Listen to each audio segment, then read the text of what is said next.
Greetings, Earthlings. Today, we're going to come right to the chase. We're going to talk about enchantments. Enchantment? Yes, enchantments. Enchantment! Yeah. Roll a clip. Now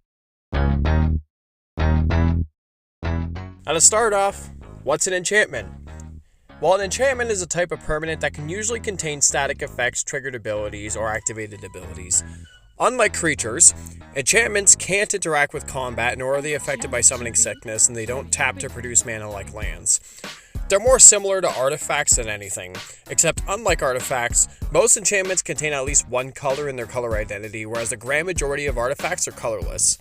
There are some colored artifacts that work similarly to enchantments in their function and purpose, which is why board wipes and removal, like Dismantling Wave and Fade from History, will usually target both as they usually serve a similar purpose. The thing that makes enchantments interesting is how many subtypes there are around them. Back in the olden days of Magic, enchantments were categorized by what purpose they served.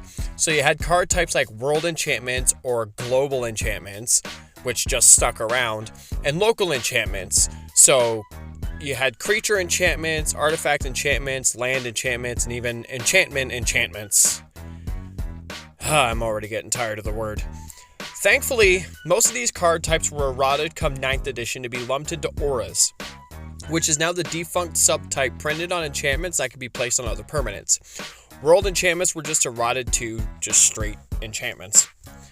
There are still cards like Animate Dead and Necromancy that can be a ruling nightmare if you're new to the game, but we'll touch on that in a bit. In modern Magic, similar to older sets, enchantments are still categorized by subtypes, but it's a bit more cut and dry. As already mentioned, enchantments that can be put on other permanents are simply known as auras. You then have other subtypes like background, cartouche, case, class, curse, roll, rune, saga, shard, and shrine. Enchantments that possess the rule text enchant are of the aura subtype. These enchantments must be attached to an object specified by the enchant ability and exert an effect on that object.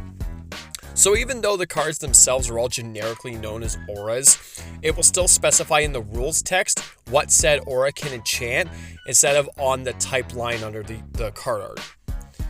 Now, what makes auras a little underpowered is that if the permanent that it's enchanting leaves the battlefield, the aura is destroyed immediately, as it cannot exist on the battlefield by itself. There are lots of cards that let you pull enchantments and auras from the graveyard or elsewhere, but if there are no legal targets for said aura, then it just fizzles and has to go back to the zone that it came from. Now, because auras need a target on cast, it introduces some weird rulings when it comes to casting an aura versus it entering the battlefield by other means. Casting auras work similar to spells like instants and sorceries that target on cast. What do I mean by that? Cards like Lightning Bolt want to deal damage to target creature or player. Target is an important keyword here, and abilities like Hexproof, Shroud, and Protection prevent target effects. Where this affects auras is that on cast, you must target a source while it's on the stack and being cast. Even though it doesn't state so on the card, the Comprehensive Rules 303.4a states that an aura requires a target, which is defined by its enchantability. Now, where this can get murky is Rule 303.4f, which reads, if an aura is entering the battlefield under a player's control by any means other than by resolving as an aura spell, and the effect putting it onto the battlefield doesn't specify the object or player the aura will enchant, that player chooses what it will enchant as the aura enters a battlefield. The player must choose a legal object or player according to the aura's enchantability and any other applicable effects. Because it's still considered a permanent, it can enter the battlefield through other means. Cards like Zur the Enchanter and Hakim Loreweaver can cheat auras into play without casting them. What's important here is choose versus target. Because choosing is not targeting, it bypasses cannot be targeted effects like Hexproof, Shroud, and Protection. If you cheated an aura and your only legal target is a creature with Shroud, well then that's too bad for the Shroud creature because it will latch itself on there like a parasite. Cards that can become auras like Clever Impersonator work the same way. Bestow is an ability present on cards from the Theros block, and they allowed certain creatures to be cast as auras. If the creature or permanent they are enchanted to leaves the battlefield, they do not become regular creatures and are sacrificed just as a normal aura would be. If an aura is entering the battlefield through any means other than being cast, and there is no legal object or player for it to enchant, the aura remains in its current zone, unless that zone is a stack. In that case, the aura is put into its owner's graveyard instead of entering the battlefield. If the aura is a token, it just isn't created. The same rules apply for the other aura types, being Cartouche, which enchants creatures, Curse, which enchants players, Roll, which are aura tokens that enchant creatures, and Rune, which can enchant any permanent type and is also a type of aura. Because of how rolls are produced, they're not cast, so they could theoretically be attached to anything, but because any of the cards that provide roll tokens say target, that prevents that possibility of a rules nightmare. The main difference with curses is that they stay enchanted until the enchanted player either loses the game or removes the enchantment themselves with a destroy spell. In either case, it goes to your graveyard. And because rolls are tokens, if they leave the battlefield for any reason, they're gone forever. Going back to the aforementioned Animate Dead and Necromancy, they work in a really weird way because they enchant a creature in your graveyard. Once you target or choose, yes it does work with Zur, then that creature is brought onto the battlefield, which then either enchantment becomes a creature aura enchanted onto the creature brought back this way. The reason why it does work with Zur is because if you have a creature in your graveyard that's a legal target, then it has to be chosen. Now, let's move on from that and get into the other enchantment types.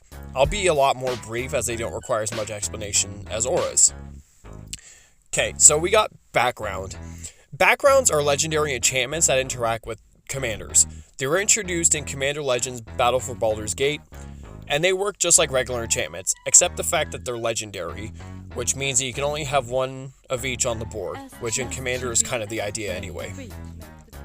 The only real downfall to them is they're seen as do-nothing cards if you struggle to keep your commander on board. And there are some commanders that let you choose a background as a secondary commander, which means that if you have a way to animate said background into a creature, you can deal commander damage with it. I haven't seen it often, but it's super funny when it does happen. Unlike auras, static, or the errata world enchantments, are strictly permanents that stay on the field, regardless of state-based actions. Next, we got a newer version in Case. Cases work similar to sagas, which I'll get to momentarily.